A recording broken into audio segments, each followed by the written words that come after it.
Everybody. Good afternoon.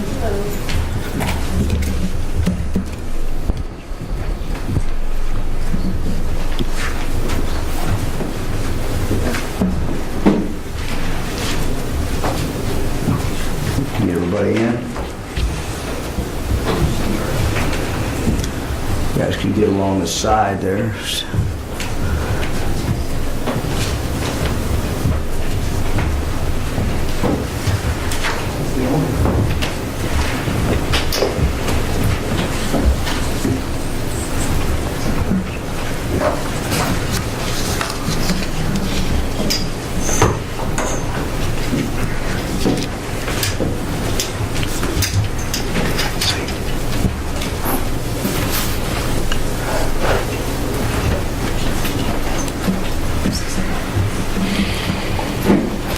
Well, good afternoon, everyone. We're holding this press conference today really to bring people up to date. I know there's still questions about what is going on in East Palestine. We've tried throughout this to continue to inform the public, everyone, but most particularly the people who are directly affected. So today, I brought many members of our team together to talk about the current monitoring that's underway, and to really answer any outstanding questions that may still be out there. Today I have experts from the Ohio Environmental Protection Agency, the Ohio Department of Health, the Ohio Department of Natural Resources, the Ohio Department of Agriculture, Ohio Department of Public Safety, the Ohio Emergency Management Agency, the Ohio Department of Transportation, and the Public Utilities Commission of Ohio. They're all in the room with me today. Let me just go back to February 3rd, 8:55 p.m. when the train wreck occurred. While traveling through East Palestine on Friday night, February 3rd, a north-southern train derailed, causing a massive fire. Around 50 railroad cars were impacted by the crash, including 10 that were hauling hazardous materials. In addition to the fire, there was also serious environmental concerns. The U.S. EPA and the Ohio EPA worked to slow the flow of contaminated water, while firefighters worked to extinguish the blaze. By that Sunday, 2 days later, concerns began to arise in regard to the temperature in one of the cars. I was on a conference call that night around 7:30 when that information was first given to me.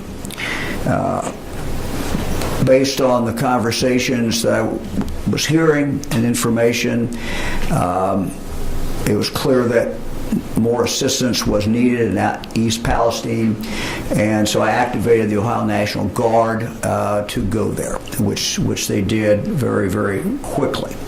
I was also informed on that call about the car where the temperature was described as very volatile, and at that moment was in fact rising. The fear was that this car might explode, sending deadly shrapnel in all directions. The next morning, I traveled to East Palestine. I met with those on the ground, those who had been working, those who represented the railroad, as well as the federal government. It was clear at that point that we were faced with two bad options. One option was to do nothing and wait for the car to explode. I had a discussion with the representatives of the railroad, an extended discussion. I brought Pennsylvania Governor Shapiro in that through my cell phone, and we went back and forth for a couple hours, trying to just weigh the risk, one versus the other. The risk of the car exploding was described to me as high. high probability that it could explode.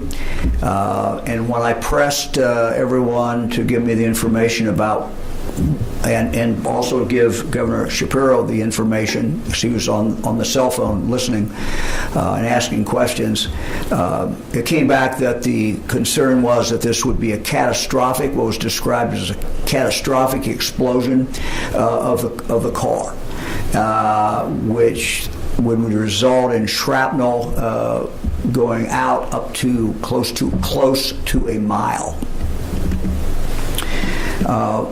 We also looked at what the danger was from a controlled release, which is what the railroad felt should be done. Again, Governor Shapiro and I spent considerable time, up to about 2 hours, I recall, asking a lot of questions about how that would take place.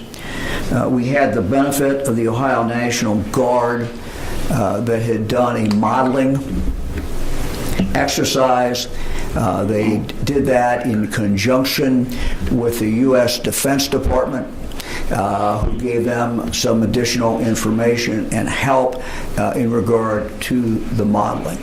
The modeling was then produced into a map I believe that we showed everyone that day when we had our press conference. There was a red area that they described as the likelihood of death within that red area would be very high. There was an area outside that, the yellow area, where they also described it would be very dangerous to be there, but not quite as dangerous as it was within the red area. We then made the decision to go ahead with the second option, which was the controlled release. As that was being prepared to be done, we sent back law enforcement into those zones, the red zone and the yellow zone, for the third time to literally knock on doors. And they described how they did it to me. They did it in very loud, did everything they could do to get, if there's anyone left in that house, to get their attention to come out. That was the third time that those houses, I believe, had been contacted. The individuals in those houses had been contacted. The controlled release did in fact occur. It was, to my understanding, delayed a little bit. There was actually, when we, at 3 o'clock, release was supposed to be at 3:30. We wanted to get everybody out of there. We had members of the Guard and the patrol and others who had the area cordoned off. We told them to leave there at 3 o'clock. Unfortunately, there's a couple cars that came in, and they had to go get them out of that impacted area, or what would be an impacted area. So the release occurred, as I recall, about 4:15, 4:20, and we were monitoring the air outside that area, and the air continued to be good. Fast forward to the time when we opened it back up a couple of days later. We had sent in members of the Ohio National Guard and had their protective suits on to measure the air. And no one went back within that area or was allowed back in that area until they could come back and tell us that the monitoring was consistently good. In fact, the monitoring showed that the air was basically what it was prior to the actual train crash, or what we would have expected it to be at that time. People were then let back in. Our environmental teams remain in East Palestine, where they're working directly with the railroad and others to ensure that the site is thoroughly cleaned up with no shortcuts. This morning, I called Alan Shaw, CEO of Norfolk Southern. He and I have had contact numerous times since the crash. I discussed with him many of the concerns that we're hearing from residents of East Palestine. I asked him directly if he would personally guarantee that the railroad would stay there until absolutely everything was cleaned up. He gave me his word and his commitment that the railroad would do that. They would not leave until that was done. I might also mention that I received a call from President Biden earlier last week. He told me that he wanted just to assure me that anything I needed from the federal government, they would supply, and told me to call him personally if there was anything that we needed at any point. I told the president that I appreciated the work that we'd received so far from the U.S. EPA. I also told him that I appreciated the help that the Defense Department gave the Ohio National Guard in regard to the modeling, that it was very, very helpful, and I expressed my gratitude for that.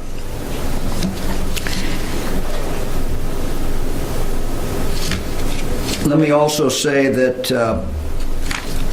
J.D. Vance and Congressman Johnson have been in touch with me. In fact, I just talked to both of them a moment ago again. They've expressed their interest in doing anything that needs to be done. I know Senator Brown has as well. And let me just now talk about something that I did learn today, which I think does impact Congress.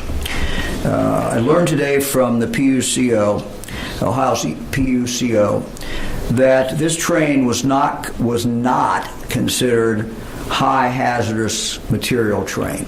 Let me repeat this. This train apparently was not considered a high hazardous material train. Therefore, the railroad was not required to notify anyone here in Ohio about what was in the rail cars coming through our state. I would think that the members of Congress, and I would ask them to take a look at this. Even though some rail cars did have hazardous material on board, and while most of them did not, that's why it was not categorized as a high hazardous material train. Frankly, if this is true, and I'm told it's true, this is absurd. And we need to look at this, and Congress needs to take a look at how these things are handled. We should know when we have trains carrying hazardous material that are going through the state of Ohio. So I ask Congress to take a look at this and again see what they can find out, and if those facts as I related them are true, to take the appropriate action. So let me now get down to sharing the information that we have. Let me just state again, we will continue to do this. We're not leaving either. We're not leaving at East Palestine until everything is done. And we have, as I indicated, a number of agencies from the state of Ohio that have been involved, and they will continue to be involved as we move forward. Let me now ask Mary Mertz, the director of the Ohio Department of Natural Resources, to come up. I think Steve Gray was going to come up as well, and discuss the question about the dead fish. I know that people have been seeing the dead fish. They want to know what is going on, whether that is continuing to be a problem. And I've asked the director of the Ohio Department of Natural Resources to talk about that and talk about some of the streams that are in fact impacted.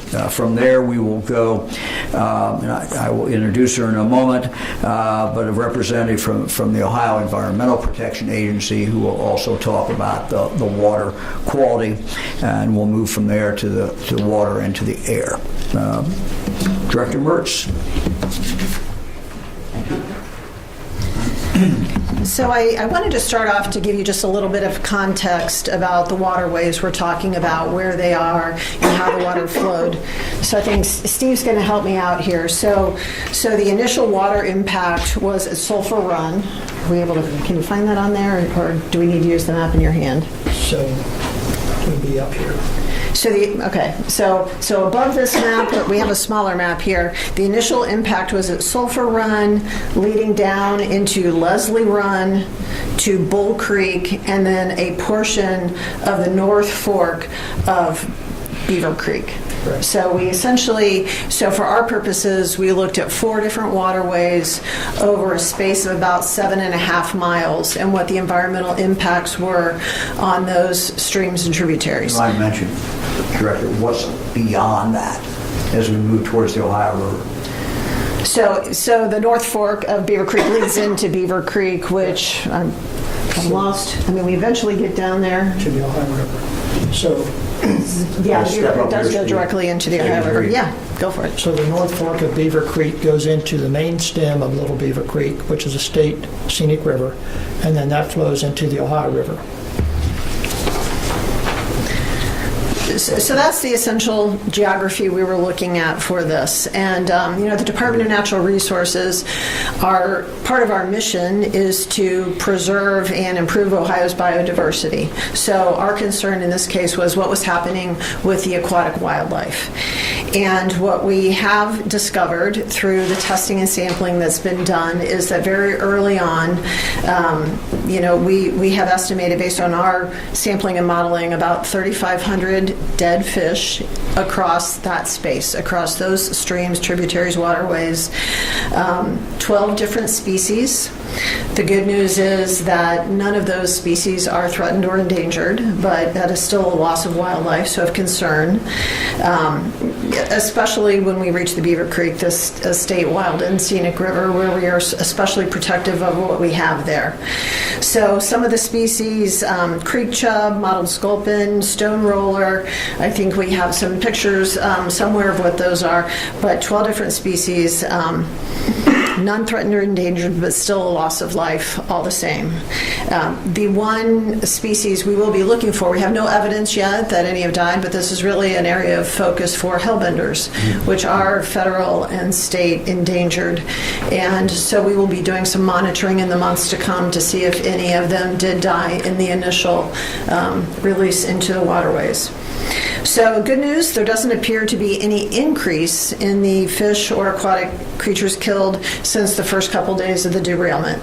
So wildlife officers have been there every day on the scene, working with contractors who are in the water, doing the net sampling, making the estimates, and we will continue to monitor and watch what's going on and eventually hold those responsible accountable for the loss of wildlife in the area. We don't have any evidence of non-aquatic species suffering from the derailment. Haven't had any concerns about that, not only here, but we also communicate with the Pennsylvania Game Commission as well, and they haven't heard about that either.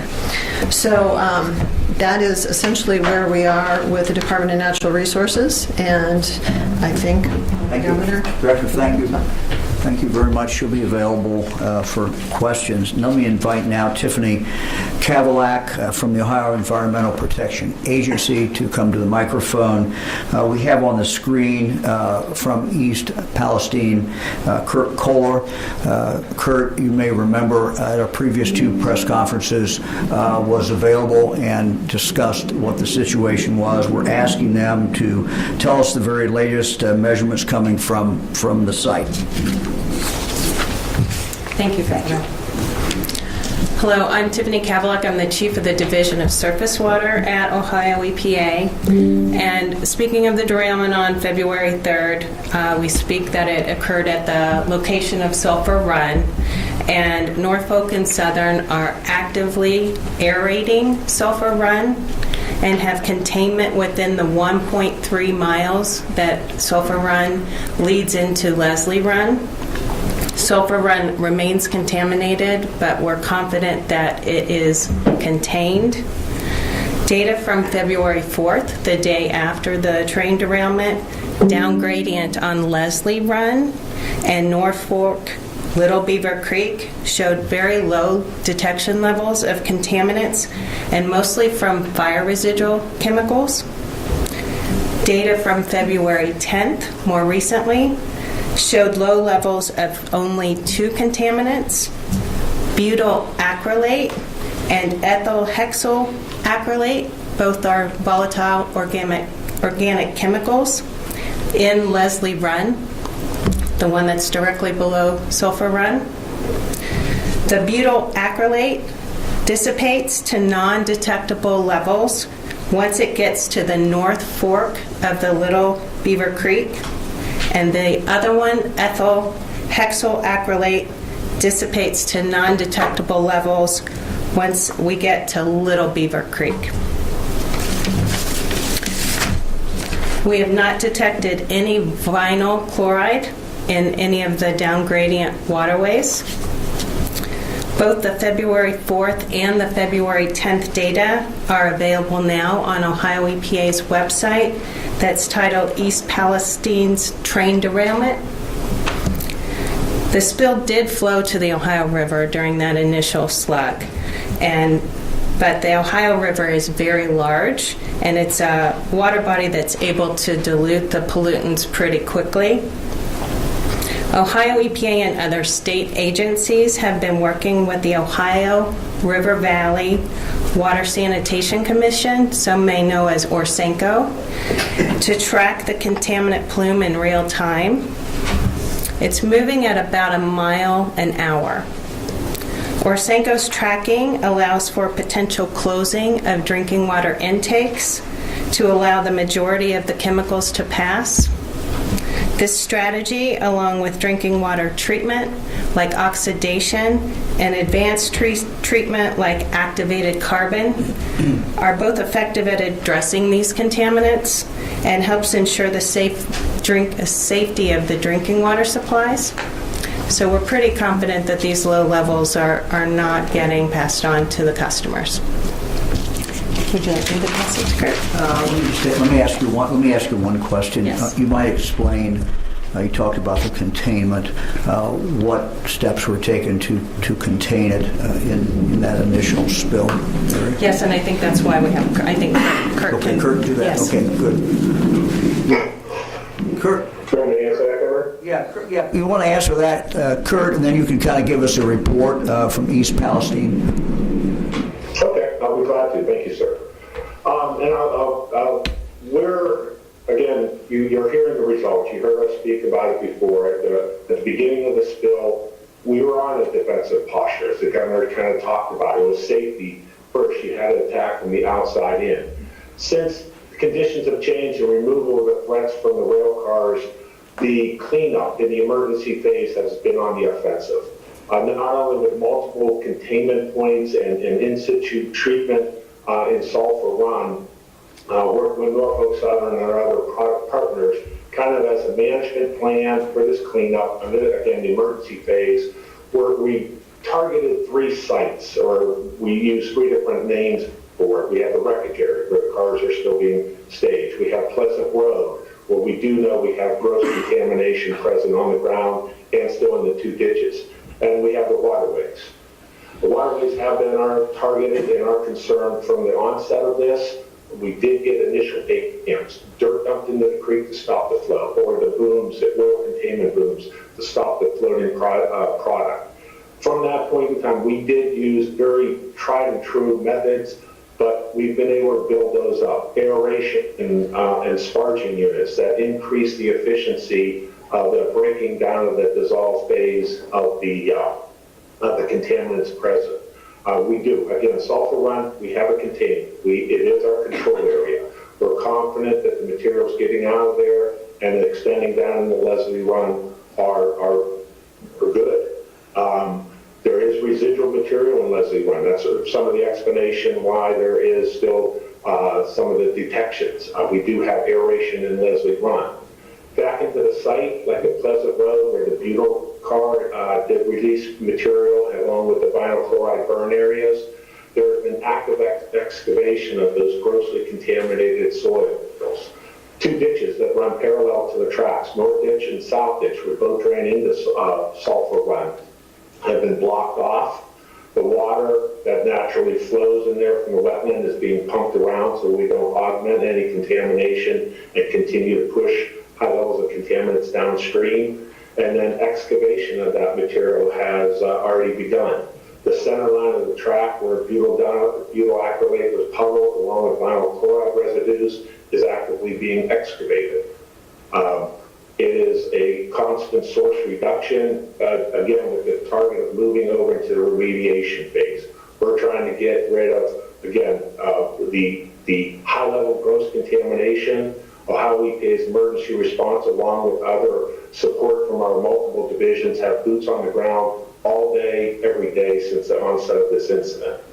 I'm confident that we'll get it to a stage where it's safe to transfer over for remediation. Kurt, thank you very much. Let me ask you one question, and then if you'll stay around, because the media may have some questions for you when we finish. How far along is this removal of dirt? My understanding is they're going down 1 to 3 feet down into the ground, but how far along are they in regard to that? Current volumes, we have about almost 1 million gallons of water collected and stored in various storage containers on site from a liquid waste standpoint. And then from the solids, if I remember, there's almost 500 cubic yards of vinyl chloride impacted material. That center line of track is, again, emergency response. We do the, there was awareness that there was material on the surface and extending down. The goal of this was to get rid of that highly contaminated, potentially mobile material before we had rain events or something like that that could drive it further down. This initial phase, some of these pits, sir, are now about 700 feet long and about 8 foot deep in some areas. And this main excavation going now there's some stability issues. So I think they're reporting about 4 to 5 feet below ground surface down to a hard packed clay. And that is going to all the way from Pleasant Road into where the main derailment occurred. So in the range of 1,000 foot or more. Do you have any idea what percentage of the work is done yet, roughly? From the emergency response phase, that's something we're working. We still have our action items, the ditches, the center line. Again, the waterway is primary. It's moving along. I would hope next week a lot of the emergency response phases, high-end daily activities should start to drop off. Kurt, thank you. Stay on there in case we get questions. Thank you very much. Yeah. Appreciate it. Appreciate the work you're doing. Let me now introduce Dr. Bruce Vanderhoff, the Director of the Ohio Department of Health. He's going to talk about exactly where we are in regard to the air, the water, and everything from the public health point of view. And Dr. Vanderhoff, one of the things I would ask you to address is the odor. I know people are still smelling an odor, and I wonder if you can comment about that and what the significance of that is. Well, thank you, Governor. Let's begin by just talking about the chemicals. And the fact is that, for the most part, most of the chemicals that we're worried about and that we're talking about fall into a category known as volatile organic chemicals. And you heard that mentioned for compounds. Now, volatile organic compounds, or VOCs, it's important for us to recognize, are actually a part of our everyday life. So if you go this afternoon on your way home to pump gas in your car, you're being exposed to volatile organic compounds. You are. If you are burning wood or natural gas in your home, you're being exposed. And certainly, if you are smoking or you live with someone who smokes, you're being exposed to actually fairly substantial levels of volatile organic compounds. Now, the good news is that most people can be around these volatile organic compounds at low levels without really feeling health effects. However, at higher levels, especially over a longer period of time, then we can have longer-term health effects. And that's why there is the concern around these compounds. So the goal, from a health point of view, in a situation like this, is really to make every effort we can to reduce the risk that we're going to take those volatile organic compounds into our bodies. And there are really two paths for that to happen. One is what we breathe, and the other is what we consume. So the effort, as you heard it described, really began at the start with trying to make sure that we had a safe environment as it related to the air that people were breathing.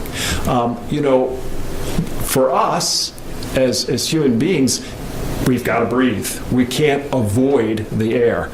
The air is there. We need it. And so it has to be clean. It has to be safe for us. And the good news is, and you heard the governor describe this, by the time we were at the decision point for potentially bringing the people who had evacuated back into the impacted area, we had on hand air testing that told us that the air really looked pretty much like it did before this event ever happened. So that gave us really great confidence when it came to that aspect. But then there's the second aspect. Even after bringing people back, we made it clear that, hey, the next piece of this is your water source. We want to test that. Now, the good news is the majority of people who live in the East Palestine community are, in fact, on municipal water. And those municipal sources are deep wells that they were able to intentionally reserve using the most distant ones only for feeding the water supply. But nevertheless, there are quite a number of people who are on private water systems, mostly private wells.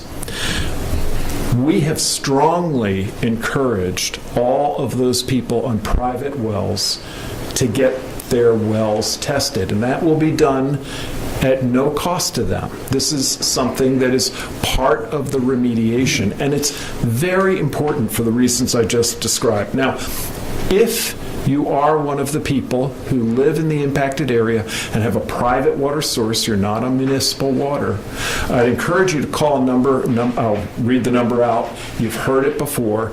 It's 330-849-3919. And indicate, I believe I'm in the affected area and I'd like to have my water source checked. Now, we're strongly recommending those who have not yet had their water source checked to use bottled water. And bottled water is being made available again. Same phone number that you can call if you need access to that. This is going to be particularly important if you are pregnant, if you are breastfeeding, or if you are preparing formula for an infant. So we would encourage you to avail yourself of that water.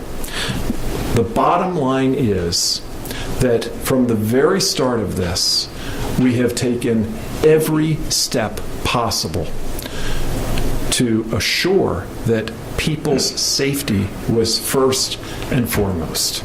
And that with the compounds that we're talking about, in consultation with experts at the national level, we have first made sure that we were providing a clean atmosphere, clean air, and now we are actively working to assure that people, for the long run, have clean water.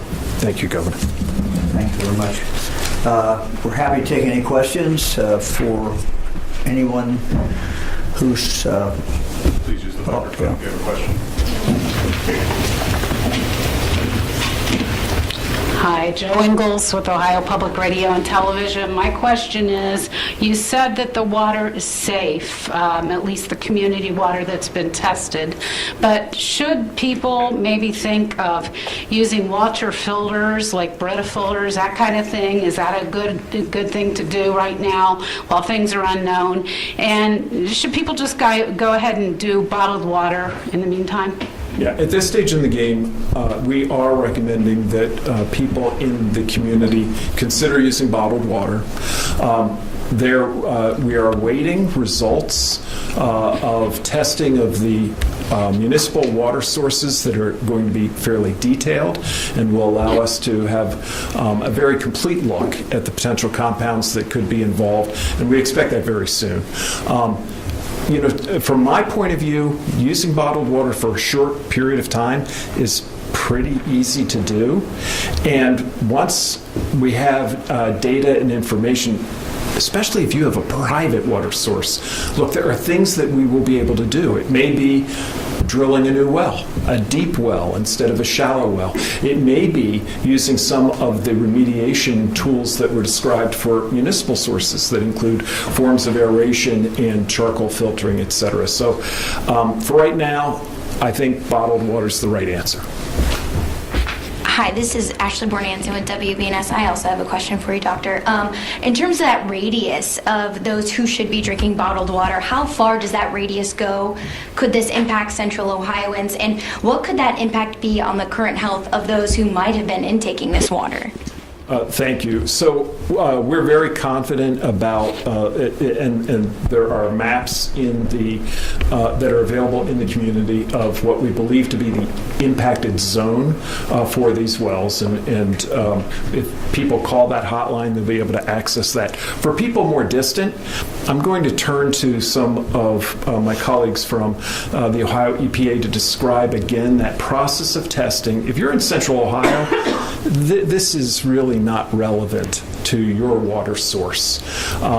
If you're actually in most of the rest of Ohio, we're really talking about those who have municipal water sources coming off of the Ohio River, and I'm absolutely confident that Orsenco and the local communities, along with Ohio EPA and US EPA, are using every appropriate caution to assure that there's no public health impact. We'll do the Ohio River again. Sure. Important. Yes, it is important. We know that there is a plume moving down the Ohio River, so all of our neighboring states, state departments, and Orsenco are in constant communication about the location of the plume. We think it's on its way around Huntsville or Huntington, West Virginia now, and so all of those water systems are in constant communication on when it may be at their intake, and they're either shutting down and or using the treatment available that they have on site. So we think that's the only southern part of the exposure that there might be from the site. For that second part, could there be any health effects of those who have already intaken that water? We're seeing very low levels of contaminants, and so all of the treatment being done at those water systems take out any contamination before it finished water. So I can't envision that there would be any risk that has already occurred from the drinking water systems on the Ohio River. I have questions about water as well. So, I'm Nick Evans with the Ohio Capital Journal. I just want to make sure that I understand what you laid out. Okay, so it goes Sulphur Run, Leslie Run, Beaver Creek, Ohio River, correct? North Fork. North Fork, yeah. Okay. Yes. So you said that sulfur is contaminated, but you think it's contained. Leslie, no vinyl chloride, but ethyl butyl and ethyl hexyl. Acrylate. Okay. Yes. What's in the plume?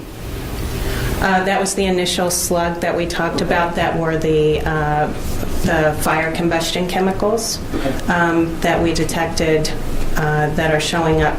We have data that's on our. We showed hundreds of detections on that initial slug that went through into the Ohio River, but they're no longer being seen in the smaller tributaries except for those two chemicals. Okay, so in the plume, though, it's just the ethyl hexyl and the... In the Ohio River? Yeah. Honestly, there's probably, it's the fire contaminant combustion materials. It's not free product, per se. Volatile organic compounds. There could be multiple, but not necessarily just the remaining two that we're seeing in the smaller tributaries, if that makes sense. Yes. Okay. Thank you very much. You're welcome. You want to talk about the dilution at that point? In Ohio River, what are you seeing in the Ohio River? So, very, very low levels of volatile organic compounds in the Ohio River itself. Probably it helps that it has been very diluted, and we don't expect any higher concentrations to follow than the initial onset of the plume that we're tracking. Thank you. You're welcome. Follow up on the plume. When you mentioned the fire combustion materials, are there concerns about PFAS and similar contamination? So we have not yet tested for the PFAS compounds. We are working with the local EMA to start testing the PFAS compounds, I think, in the drinking water specifically. Hi, Jeremy Pelzer with Cleveland.com. There have been anecdotal reports in the media of people around East Palestine suffering headaches, other health problems like sore throat, etc. And then in addition, other anecdotal reports about animals dying like chickens and cats. Have you been able to substantiate any of these? And what do you think, if these are true, are causing these? Yeah, so it's a very good question. Anecdotes are challenging because they are anecdotes. A couple of things. First of all, for many of the compounds that go on the list of volatile organic compounds, we can smell them at levels that are well below the levels that are considered unsafe. So it is possible that at a very, very low level, you can still smell a volatile organic compound. So I don't discount that. In terms of some of the symptoms of headache, etc., unfortunately, volatile organic compounds share with a host of other things the ability to cause very common symptoms at the lower levels. So headache, eye irritation, nose irritation, etc. I think that we have to look at the measured facts. And the measured facts include the fact that the air sampling in that area really is not pointing toward an air source for this. And secondly, in terms of water, we're encouraging people to use bottled water, particularly if they're on a private water source. Now, could somebody have a private water source that could be contaminated and we haven't tested it yet? Well, it's a voluntary program and that is possible. I would encourage them to make a switch immediately. Remember, with these compounds, it's not, in most circumstances, just about a single small exposure. It's an equation of concentration over duration. The higher the concentration, the longer the duration, the greater the risk. Everything that we've gathered thus far is really pointing toward very low measurements, if at all. And what I would encourage people who are having those symptoms to do is, number one, contact your medical provider, and number two, call the local hotline to let them know that you're experiencing this so a team can get out and check their environment.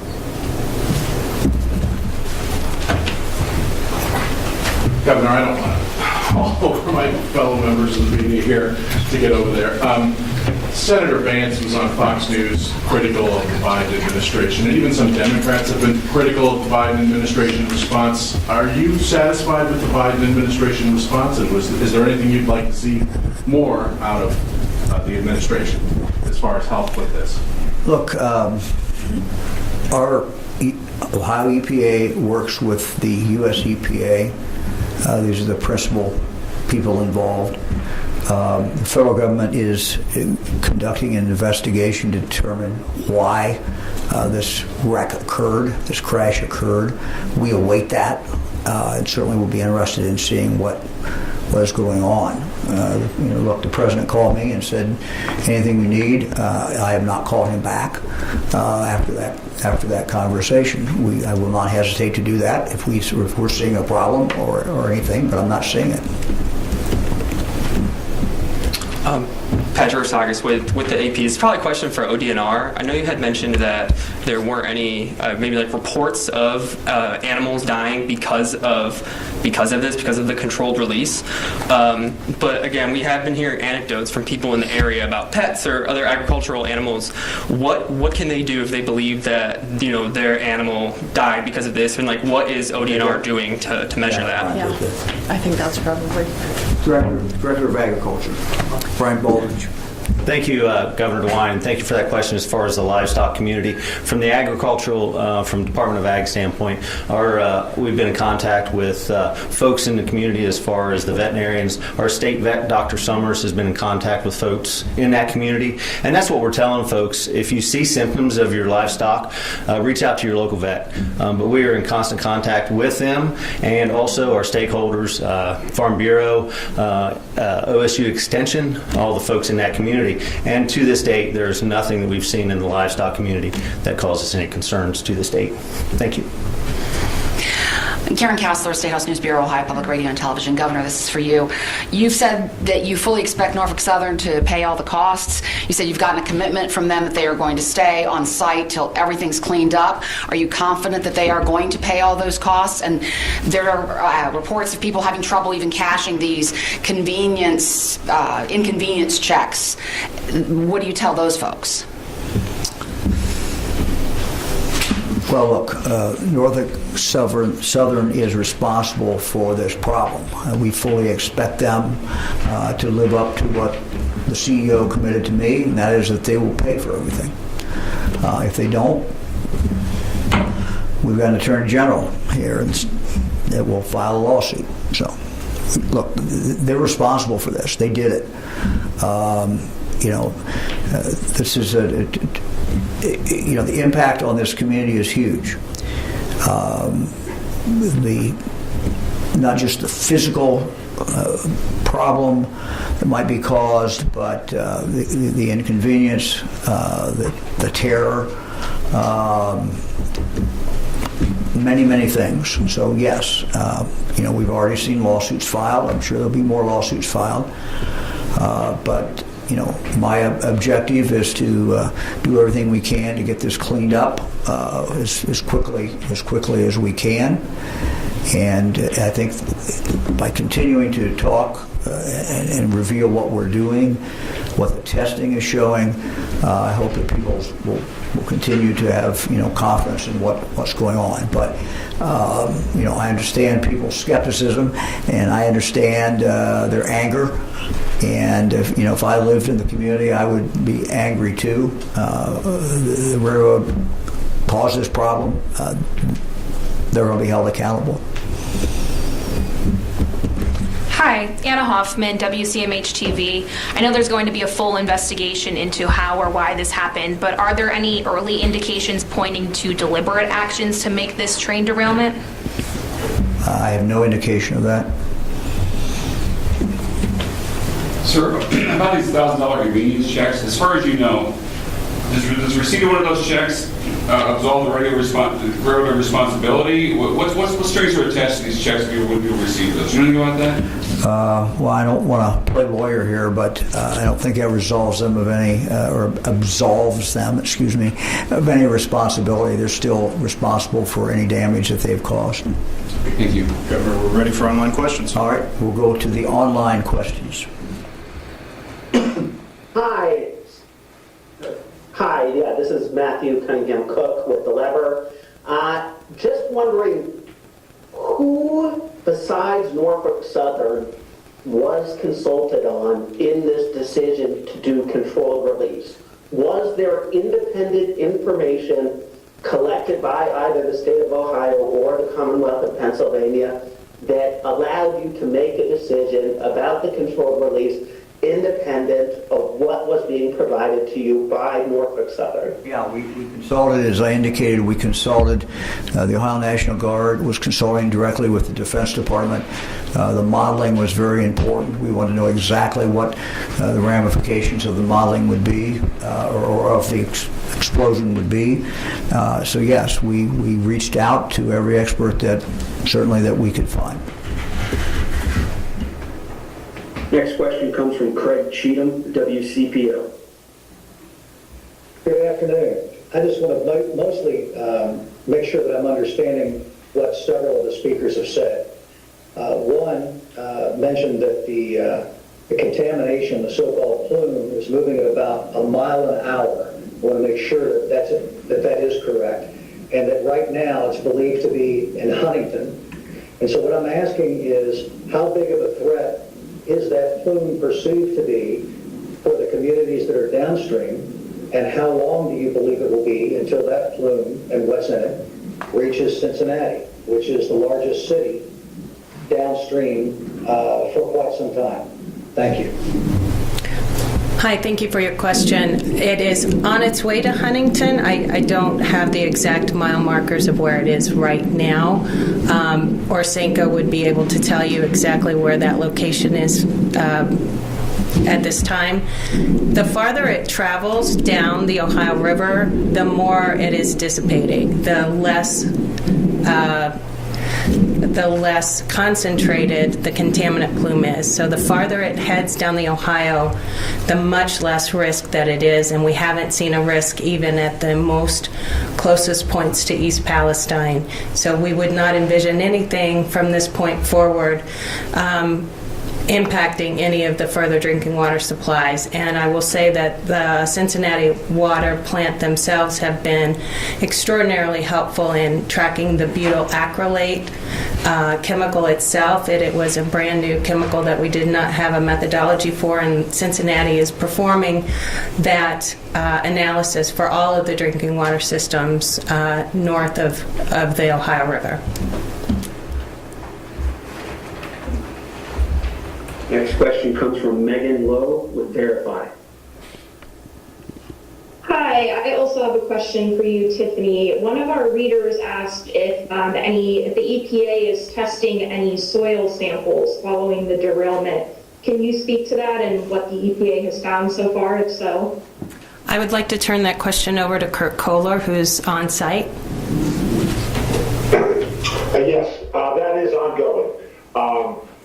It's twofold. Part of, again, that remediation phase, what's called a geoprobe, which is able to push swaths down into the ground, pull soil up from that depth, is ongoing. That is going down both sides, the center line of the track, both sides, all the way through Pleasant Road and beyond the derailment areas east. Separate soil samples have been collected within other areas of the vinyl chloride as part of the characterization and preparation for waste disposal. And again, Norfolk Southern has also taken advantage of the excavation and planning for, again, what would be foreseeable remediation efforts and ongoing collection. So yes, sampling is being done. I know our Division of Surface Water is already preparing work plans are in place for both potential sediment sampling and long-term surface water sampling along the various waterways. So that is in development, yes. Kurt, kind of a layman's question, but I assume that that they will not leave and will not stop removing dirt until they can go in and get samples of what's remaining, and there's no evidence that it's there. Is that right? I mean, they're going to go back in and make sure that when they think they're done, they'll be back in and sample and make sure that there's nothing showing up? Yes, sir. That's, again, two-phase approach. Attack the grossly impacted and the emergency response phase, get data while you can to build out the long-term remediation plan for both soil, water, other impacted media. Thank you. The next question is from Mike Fairchild, NBC 24 Toledo. Thank you, Governor, for taking time out today. You earlier in this press conference referred to it was absurd that this train was not considered high hazardous. And it seems that in 2020, the Department of Transportation allowed rules to be laxed, I guess, to allow 100 or more tank cars filled with gallons of liquid petroleum gas, which could be also even more dangerous. What would you say to, you said that Congress needs to change this. Is there something that you can do as a governor to change the way these bomb trains are transported through the state? Yeah, my understanding when we're dealing with a railroad, the governor's power is very limited. This is generally a federal government thing that they basically preempt us on the control of the railroads.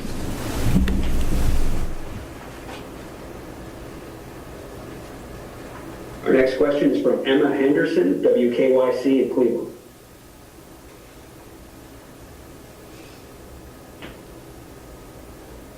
Emma, are you there? All right, we'll move on to Courtney DeGeorge with Fox News. Hi, this is for everybody at the press conference. There's been a lot of people who live in the area who have expressed concern about going back into their homes despite being told that the air is safe and the water is safe. Can you just speak a little bit to the validity of some of their concerns that people are getting headaches and what that might mean in terms of long-term effects that this will have on their bodies? Should they be concerned about potential cancer clusters that might arise as a result years down the line? And also, Governor, if you were to live in the area, would you feel comfortable moving back into your home? Let me take the first part. Look, I think that I would be drinking the bottled water, and I would be continuing to find out what the tests were showing as far as the air. I would be alert and concerned, but I think I would probably be back in my house.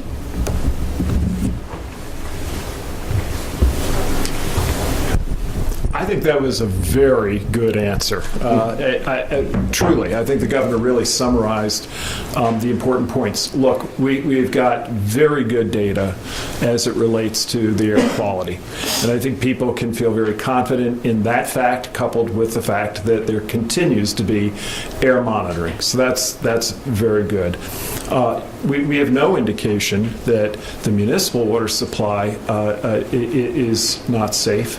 However, we do have testing that is pending, and I think it's a relatively easy thing to do to use bottled water for a short window of time.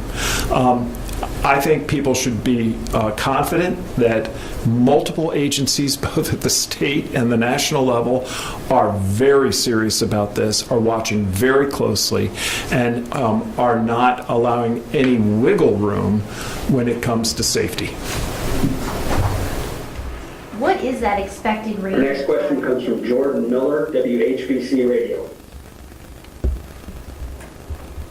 Hi, thanks for taking my question today. My question is, will Norfolk Southern, are they going to pay for any autopsies for these animals that are being found dead? There's chickens that people are worried about. I know there's a report of a dog in the East Palestine area that has been circulating on social media. Is that something that people can confidently go to their vet for and turn over a bill? Whether the vet determines that the animal, the livestock passed away because of the chemical releases, whether they determine that or not, can they rely on Norfolk Southern to handle that bill? Yeah, let me ask the Director of Agriculture to answer that and to outline what the procedure is. There is a procedure built into our custom and into our law.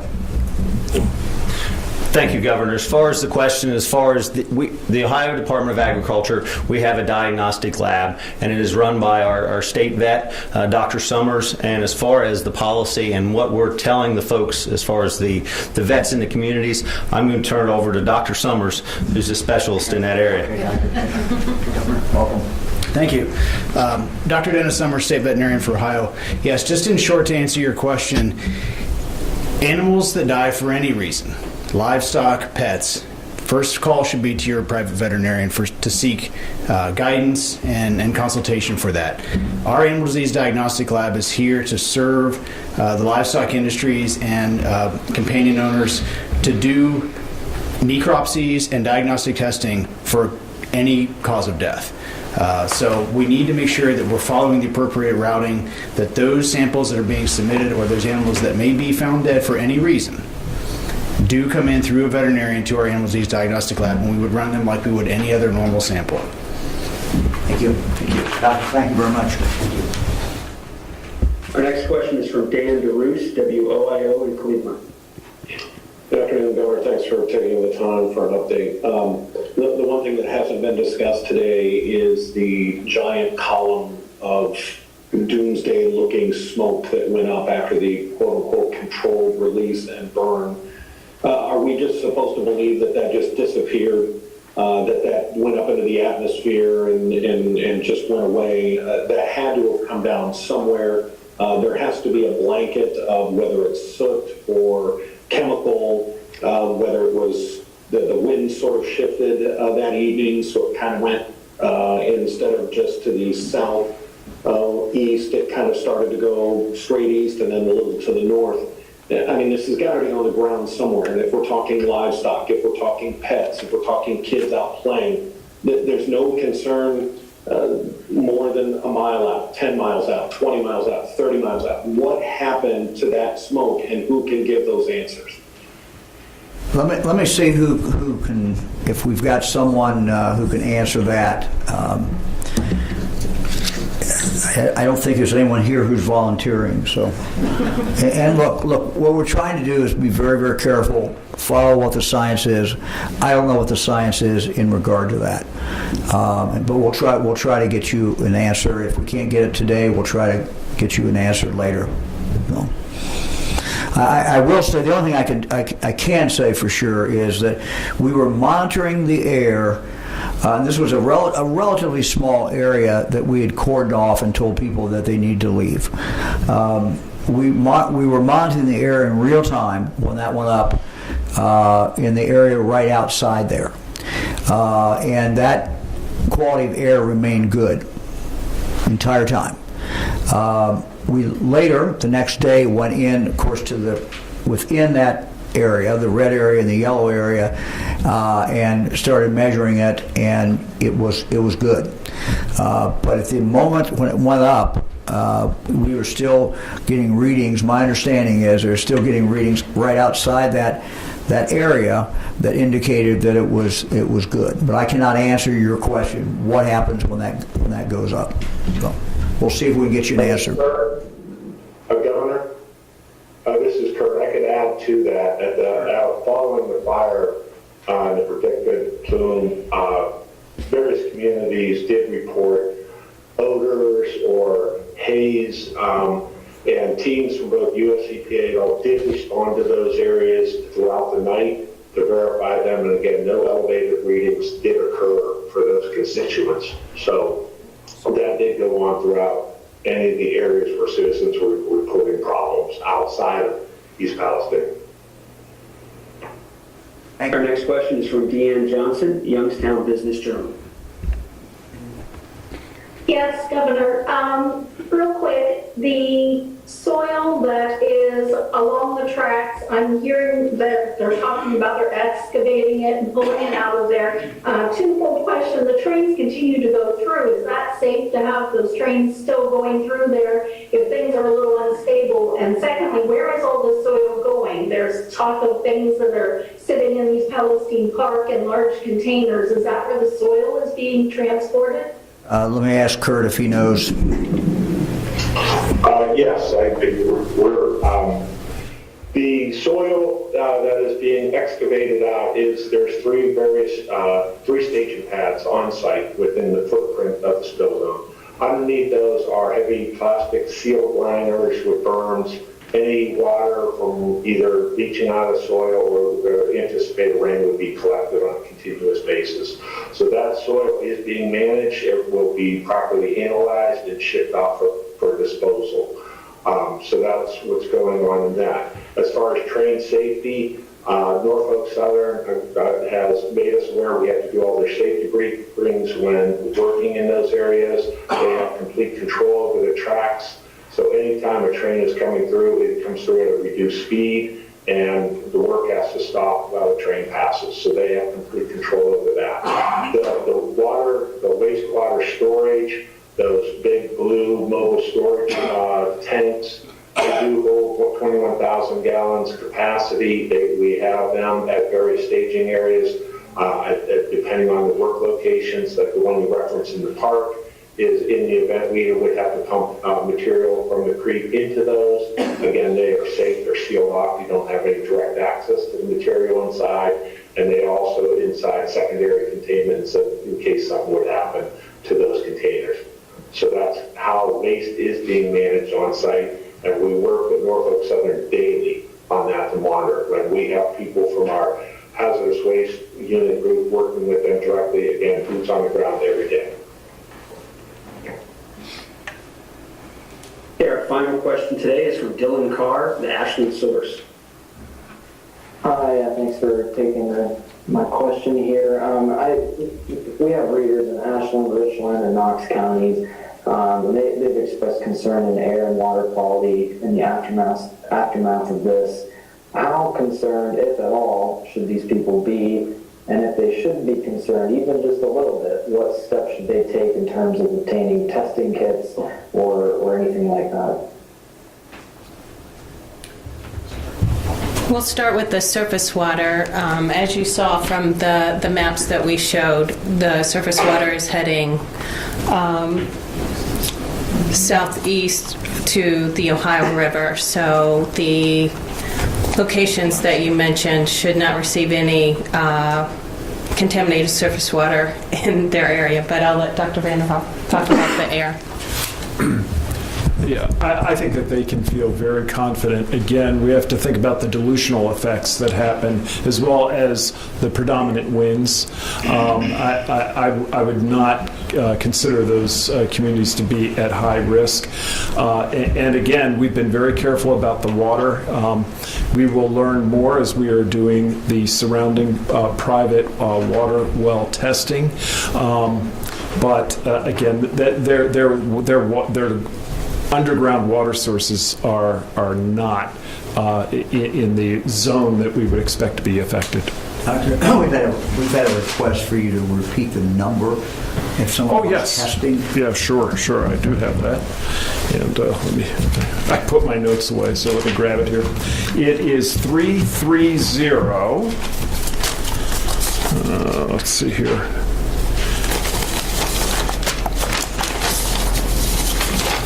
Oh, here it is. Sorry. 330-849-3919. I'll do that one more time. 330-849-3919. Anybody else?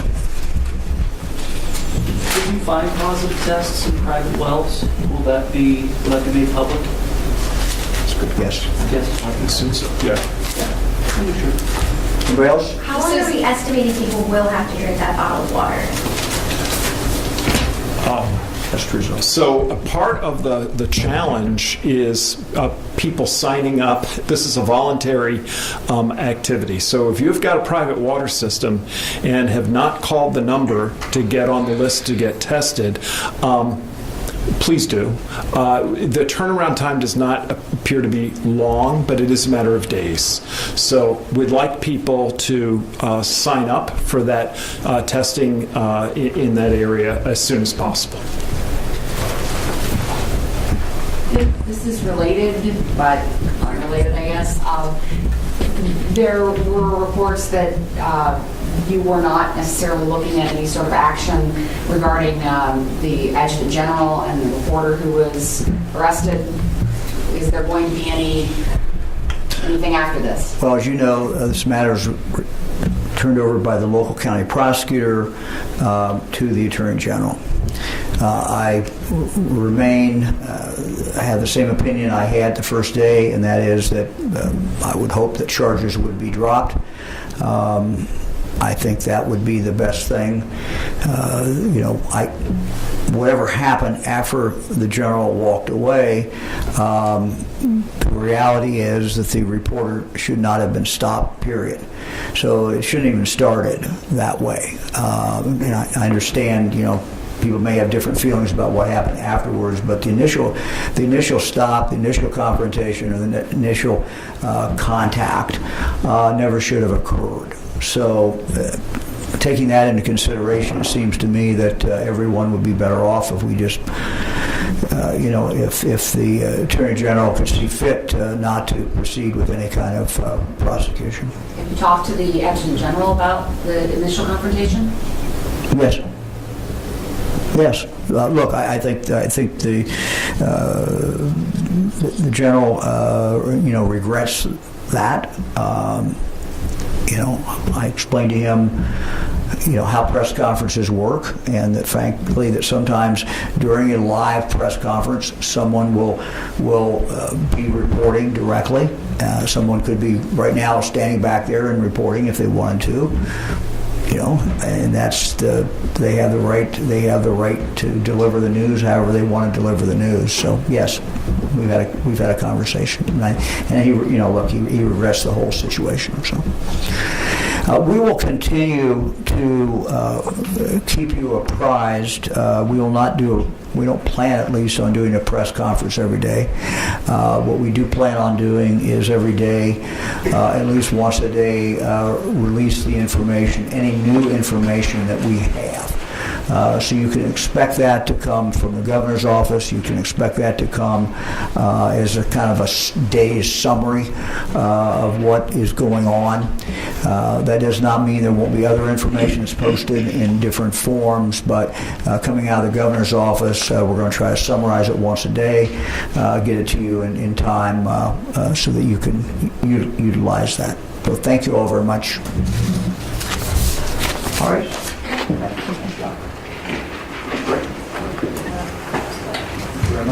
Recording stopped.